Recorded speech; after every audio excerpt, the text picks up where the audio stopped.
Retro ReportMan running amok is chased. 19th century CreditAlamy PhotoThe scene is described as painy familiar.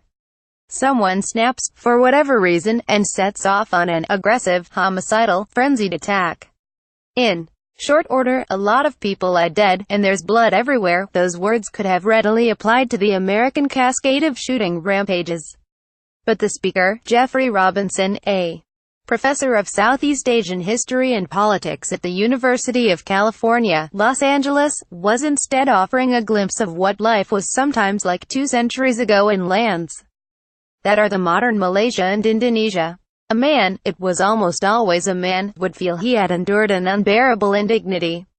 After a period of brooding, he lashed out by attacking everyone in sight with knives or other sharp weapons, ing away until fellow villagers or the authorities finally killed him. This was the true meaning of running amok, a word derived from the Malay mengamuk, which roughly means making a furious, desperate charge. For Professor Robinson, there are unmistakable parallels between those long-ago amokers and today's mass killers in the United States, and also possible lessons to be learned. Behavior patterns are not immutable, he told Retro Report, a series of video documentaries examining how past developments inform modern events. By the end of the 19th century, Malay men mostly stopped running amok. In this installment, Retro Report explores how the change came about and whether there is hope for the same in violence-plagued America. For now, the picture is unquestionably grim.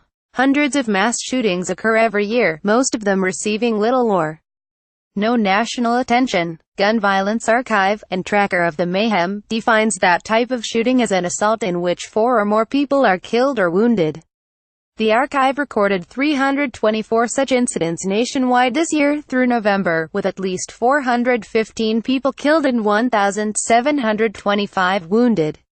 Our society is obviously heavily armed. So were the Malays of the past, with daggers, swords and spears. There was even an honorable quality to a man's running amok, knowing that it would almost surely end in his own death.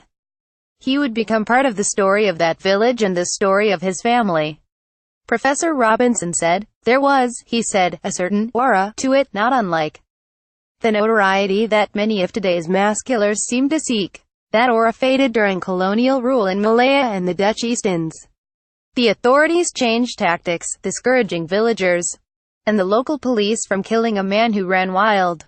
Instead, Professor Robinson said, they arrested him or packed him off to an institution that drained the rampage of heroic quality. Eventually, he said, it loses its appeal. Whether comparable tactics can work in the United States is in question. For starters, some mass killers turn their guns on themselves right after their carnage, so prison or a mental hospital is out of the picture. And the British and Dutch colonialists had no Bill of Rights to obey. The Second Amendment complicates any attempt to confiscate the arsenal of even a man known to be deranged, and the First Amendment makes it virtually impossible to stop news organizations from writing extensively about a mass killer, and possibly creating copycats in the process. Nonetheless, the reason to study the Malay experience for Professor Robinson is to learn how perhaps the past might be prevented from dictating the future. Mass killing, he said, is not an irreparable kind of problem of the American psyche or American society.